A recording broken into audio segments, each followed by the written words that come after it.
honoring lives lost and supporting grieving families following the most violent year in Milwaukee's history.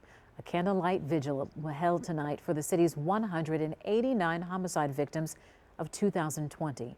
Mary Jo Ola spoke with loved ones mourning their loss as they turn the page to a new year.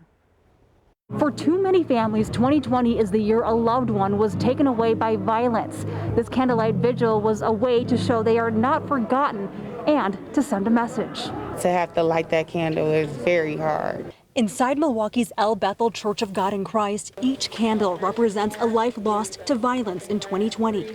And each person sitting here has a hole in their heart. Amen.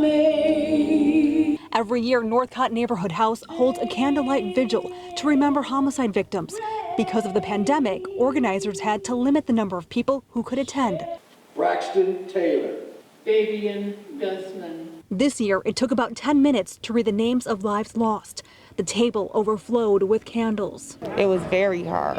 I almost didn't make it. LaVacia Drew's older brother, Lavelle, was one of those names. She says he was a father of 3 and a joy to be around. It's just unbearable to imagine that he will not be here anymore. It definitely makes me feel a little stronger to see all the people here and that I'm not alone. U.S. Congresswoman Gwen Moore attended the vigil virtually after testing positive for COVID-19 and called on people to protect each other.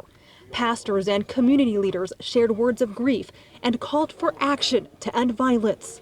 Take a moment before you act, because each of these individuals that we are acknowledging today would still be here if people had taken a moment to breathe. Mary Jo Ola, TMJ4 News.